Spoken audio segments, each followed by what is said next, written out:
Hindi na masaya si Jackson Hayes sa Lakers. Pinangalanan ng posibleng papalit. Warriors pwedeng makuha si Porzingis sa offseason.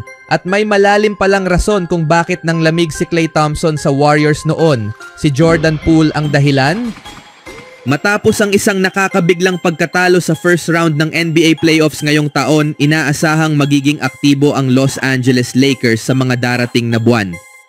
Sa ngayon, isang palaisipan pa rin kung anong mga trade ang kinokonsidera ng Lakers pero hindi na sikreto kung saan ang pinakakailangan nila sa front court. Matapos ang trade para kay Anthony Davis, isinuko ng Lakers ang kanilang star big man nang hindi nakakakuha ng kapalit na maaasahang sentro. Nang bawiin nila ang trade para kay Mark Williams bago ang deadline, ang natira na lang sa kanila ay sina Jackson Hayes at Maxi Kleber na hindi pa nakalaro hanggang Game 5. Ginawa ng batang big man ang kanyang makakaya pero hindi siya angkop na maging panimulang sentro ng Lakers. Sa pagtatapos ng serye kontra Timberwolves, nawala na sa rotation si Hayes matapos mawalan ng tiwala sa kanya ang head coach na si JJ Redick. Ngayong summer, ang paghahanap ng kapalit niya ay isa sa mga pangunahing prioridad o kahit man lang ay isang mas maaasahang starter upang makabalik siya sa bench role. Sa free agency at trade market, maraming option ang Lakers upang mapabuti ang kanilang lineup at siguradong ikokonsidera nila ang maraming pangalan pagkatapos ng NBA playoffs sa Hunyo. Ang Brooklyn Nets ay matagal nang hindi naging kompetitibo at may mga katanungan kung paano papasok si Nick Claxton sa pangmatagalang plano ng team. Simula nang madraft siya, kasama na siya ng Nets at may 3 taon at $68 milyong pa sa kontrata. Kilala bilang isang elite athlete at rim protector, si Claxton ay naging matatag na presensya sa frontcourt na may career averages na 10.3 points, 7.7 rebounds and 1.7 blocks per game. Malaking tulong ang kanyang depensa, rebounding at scoring malapit sa basket para sa Lakers na kailangan ng karagdagang scoring maliban sa kanilang Big 2. Mahal ang magiging kapalit para kay Claxton bilang isa sa top 10 centers sa liga at maaaring kailanganin ng Lakers na isama sina Reeves, Hachimura at Dalton Knecht sa trade. Gayunman, para sa isang defensive-minded big man, baka sulit ang sakripisyo. Sa Cleveland, si Jarrett Allen ay naging star para sa Cavaliers at ang tandem nila ni Evan Mobley sa frontcourt ang dahilan kung bakit nakuha nila ang best record sa East ngayong season. Pero matapos ang maagang pagkalaglag sa second round, handa na raw ang Cavs na gumawa ng pagbabago at pinag-uusapan ang posibilidad ng palitan sa posisyon ng sentro.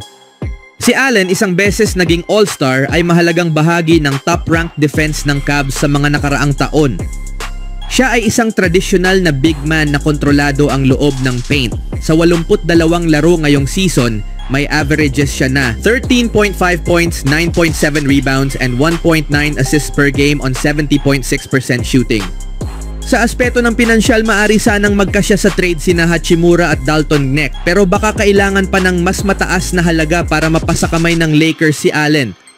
Depende kung gaano ka-determined ang Lakers, baka mapilitan silang isama si Reeves o ang kanilang huling first round pick para maisakatuparan ang trade. Si Daniel Gafford ay hindi pa ganap na 2 season sa Dallas Mavericks pero agad siyang nagpakita ng impact sa franchise.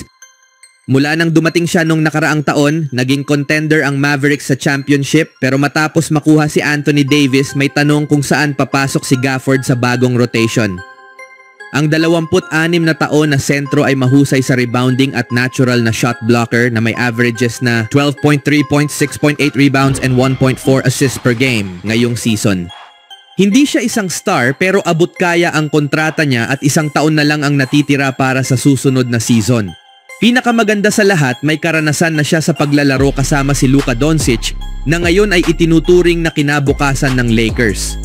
Kung nais ng Lakers na umiwas sa pagbibigay ng malalaking assets para lang sa isang big man, maaaring si Gafford ang pinakamatinong option dahil sa kanyang abot kayang kontrata at solidong stats.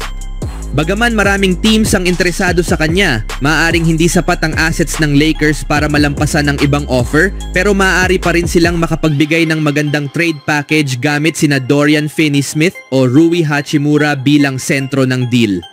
Sa pagkakaroon ni Luka Doncic at LeBron James na malapit ng magretiro, magiging mahalaga ang summer na ito para sa Lakers sa pagtukoy ng direksyon ng team sa mga susunod na taon. Kung tama ang kanilang magiging mga desisyon, maaaring tumaas ang kanilang tsansa na manalo ng titulo sa pamamagitan ng pagdagdag ng kinakailangang puwersa sa kanilang supporting cast.